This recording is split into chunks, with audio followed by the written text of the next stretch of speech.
സുഹൃത്തുക്കളെ, ഏവർക്കും Wilson world വൈഡിലേക്ക് സ്വാഗതം.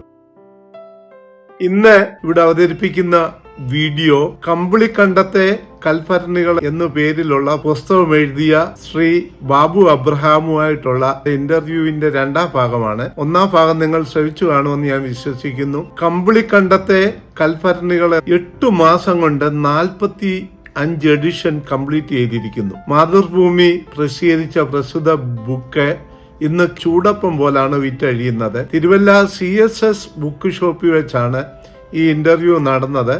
അവിടെ ഞങ്ങൾ കുറെ പേര് ഒത്തുകൂടി. അവിടെ ശരിക്കും പറഞ്ഞാൽ ഒരു ഹോളൊന്നും ഇല്ലായിരുന്നു. ഒരു ബുക്ക് ഷോപ്പിന്റെ ഇടയിലുള്ള ക്രമീകരണമായതുകൊണ്ട് ആൾക്കാരൊക്കെ ഇരുന്ന് കഴിഞ്ഞപ്പോൾ വീഡിയോ എടുക്കാൻ തക്കവണ്ണമുള്ള സ്ഥല സൗകര്യങ്ങളില്ലായിരുന്നു. ഫ്രെയിമിനുള്ളിൽ നിന്ന് പലപ്പോഴും ബാബു എബ്രഹാം ഒക്കെ പുറത്തായി പോകുന്നുണ്ട്. അത് അവിടുത്തെ ആ സാഹചര്യം കൊണ്ട് പറ്റിയതാണ്. അവിടെ നടന്ന ചർച്ച വളരെ രസകരമായിരുന്നു. അദ്ദേഹം ഓരോ വിഷയത്തിലും നല്ല രീതിയിൽ അഭിപ്രായം പറഞ്ഞിരുന്നു. ഈ പുസ്തകം എല്ലാവരും വായിക്കണമെന്നാണ് എന്റെ അഭ്യർത്ഥന. പ്രത്യേകിച്ച് യുവജനങ്ങൾ ഈ പുസ്തകം തീർച്ചയായിട്ടും വായിക്കണം. ഈ ചാനൽ ഇതുവരെ സബ്സ്ക്രൈബ് ചെയ്തിട്ടില്ലെങ്കിൽ തീർച്ചയായിട്ടും നിങ്ങൾ സബ്സ്ക്രൈബ് ചെയ്യണമെന്ന് ഞാൻ അഭ്യർത്ഥിക്കുന്നു. ഇതിന്റെ അടുത്ത ഭാഗവും ഉടനെ തന്നെ വരുന്നുണ്ട്.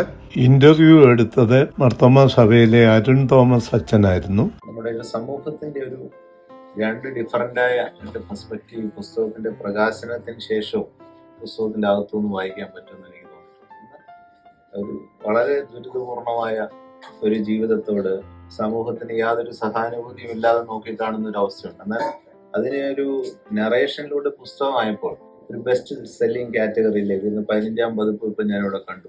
നമ്മുടെ ഈ ഒരു നൊമ്പരാനുഭവങ്ങൾ ഒരു സാഹിത്യ രൂപത്തിൽ വരുമ്പോൾ അതിനെ ഏറ്റെടുക്കാൻ ഒരു വലിയ സമൂഹം, ഒരു റിയാലിറ്റിയിൽ അതിനെ കാണുമ്പോൾ അതിനോടൊരു നീതിപൂർവ്വം ഇടപെടാൻ പറ്റാത്തൊരു സമൂഹസ്ഥിതി ഉണ്ടെന്ന് തോന്നിയിട്ടുണ്ട്.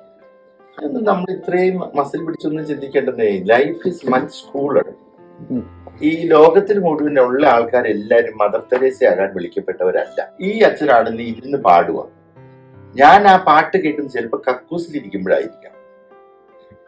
പക്ഷെ അതെനിക്ക് സമാധാനം തരുന്നുവെങ്കിൽ, എനിക്ക് സന്തോഷം തരുന്നുവെങ്കിൽ അതും മുറിവുണക്കുന്ന ഒരു വർക്കാണ്.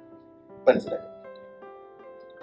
ഈ പുള്ളിക്കാരൻ കൽക്കട്ടയിൽ പോയിട്ട് അവിടെ വീട് കിടക്കുന്ന ഒരാളെ കോരി എടുത്തുകൊണ്ട് അതൊക്കെ ചെയ്യാൻ വേറെ ആൾക്കാരുണ്ടെന്നേ. യഥാർത്ഥത്തിൽ ഇത് എഴുതിയത് കൊണ്ട് സമൂഹത്തിലുള്ള അനുകമ്പ കൂടും, വേദനിക്കുന്നവരോട് അനുകമ്പ കൂടും. ഇതൊന്നുമല്ല ഒബ്ജക്റ്റീവ്. ഒബ്ജക്റ്റീവ് എന്ന് പറയുന്നത് ഈ കമ്പിളികണ്ഠം എന്ന് പറയുന്നത് പ്രതിനിധാനം ചെയ്യുന്നത്, ഞാൻ ഇതിനകത്ത് എഴുതിയതുപോലെ തന്നെ, നന്മ വരാൻ ഒരു സാധ്യതയും കൽപ്പിക്കാത്ത എല്ലാ നസ്രത്തുകളുടെയും എക്സാമ്പിളാണ് കമ്പിളികണ്ഠം.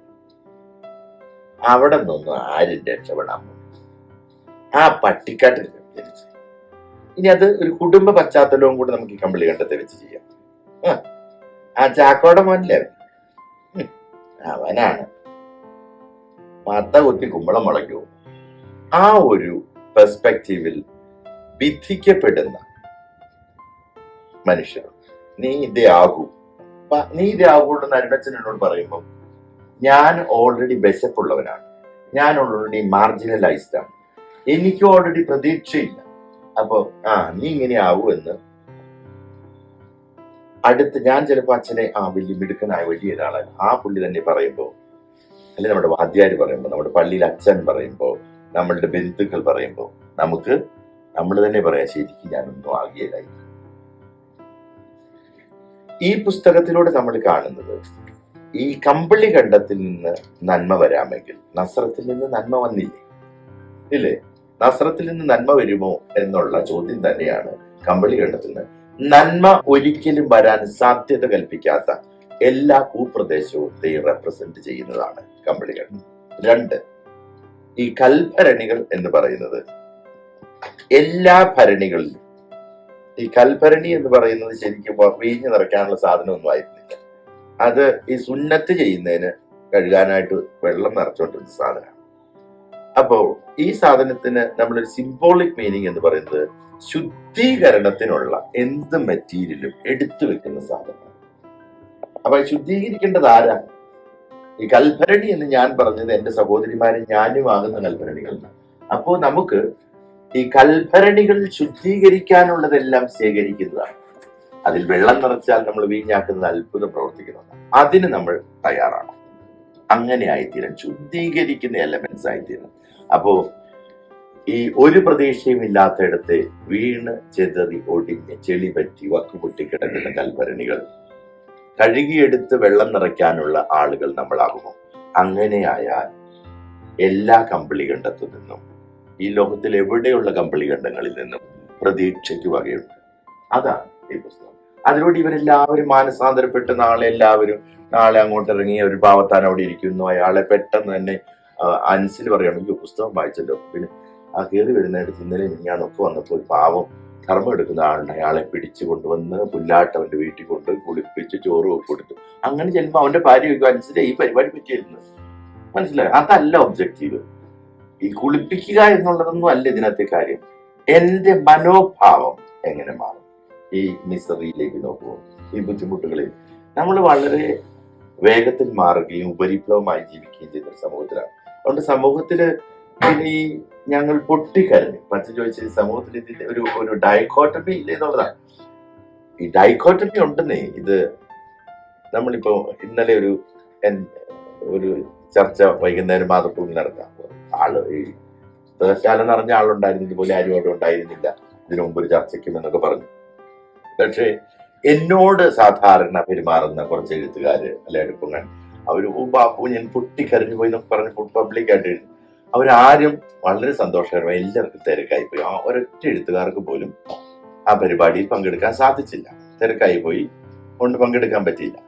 അപ്പൊ നമ്മൾ കാണേണ്ടത് അവരെല്ലാം മാറാനാണോ നമ്മൾ എഴുതി? അല്ല, അവരെല്ലാം കരഞ്ഞവരുമാണ്. അത് ഫണ്ടാസ്റ്റിക് ലാസ്റ്റിക് എന്ന് ഐഡിയ സ്റ്റാർ സിംഗറിലിരുന്ന് നമ്മുടെ ഉഷ ഉതുപ്പ് പറഞ്ഞതുപോലെ ഇവരും പറഞ്ഞതാണ്. പക്ഷെ നമ്മൾ പറയുന്നതും പ്രവർത്തിക്കുന്നതും തമ്മിൽ വളരെ സ്പെസിഫിക് ആയിട്ടുള്ള ഒരു കോൺട്രഡിക്ഷൻ ഉള്ള ഒരു സമൂഹമാണ്.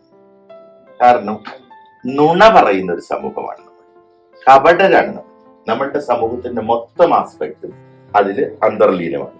അപ്പൊ നമ്മള് ഈ ഒരു സംവിധാനത്തിൽ എല്ലാവരും മാറും എന്ന് പറയുന്നു. എല്ലാവരും അങ്ങനെ മാറാറില്ല. പക്ഷെ നമ്മൾ ഓർക്കേണ്ടത് ആ ഇരുണ്ട കോറിഡോറിൽ നമ്മുടെ മൊത്തത്തിൽ ഒരു മനുഷ്യൻ, ഒരാൾ ഈ പുസ്തകം വായിച്ചു കഴിയുമ്പോൾ ഒരു വെളിച്ചമായി മാറാൻ, അതായത് നമ്മുടെ പെർസ്പെക്റ്റീവിൽ മാത്രം മതി. നമ്മളുടെ കുട്ടികൾ എന്തുകൊണ്ടാണ് വായിക്കണ്ടേ? അവർ നാളെ തൊട്ട് വന്ന് സെറ്റപ്പ് ആയിട്ട് മൊത്തത്തിൽ മാറിപ്പോയി ഇനി അത് ചെയ്യുന്നില്ലെന്ന് പറയുന്നവരാകാനായിട്ടാണ്? അല്ലെന്നേ.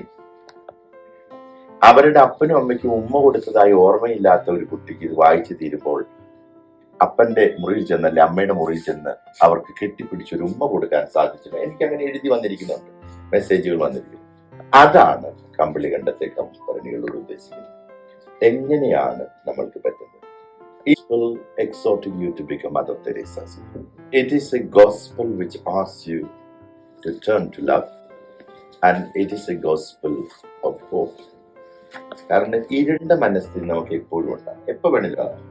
അത് അച്ഛനുണ്ടാകാം, കന്യാസ്ത്രീക്ക് ഉണ്ടാകാം, മെത്രാനൊക്കെ ഉണ്ട്. ഇനി എന്നെ എത്ര ജീവിച്ചിരിക്കുന്ന ഒരു പ്രശ്നം ഉണ്ടാവും. അത് എനിക്കും ഉണ്ടാകുന്നത്, മേരിയുടെ മകനാണെങ്കിലും എനിക്കും ഉണ്ടാകാം. അപ്പൊ അത് ഉണ്ടാകുമ്പോ ഈ ഇരുട്ടിന്റെ അപ്പുറത്ത് ഉള്ള ഒരു വെളിച്ചത്തെ മനസ്സിലോർത്ത് ഈ ഇരുട്ടൊന്ന് കടക്കാൻ പരിശ്രമിക്കാൻ പറ്റുന്നതാണ് അവസ്ഥയിലേക്ക് നമ്മളെ ഒന്ന് ഒരുക്കിയെടുക്കാനുള്ള ഒരു പുസ്തകമായി ലൈവ് വോയിസ്. ഈ ചാനൽ ഇതുവരെ സബ്സ്ക്രൈബ് ചെയ്തിട്ടില്ലെങ്കിൽ തീർച്ചയായിട്ടും നിങ്ങൾ സബ്സ്ക്രൈബ് ചെയ്യണമെന്ന് ഞാൻ അഭ്യർത്ഥിക്കുന്നു. ഇതിൻ്റെ അടുത്ത ഭാഗവും ഉടനെ തന്നെ വരുന്നുണ്ട്.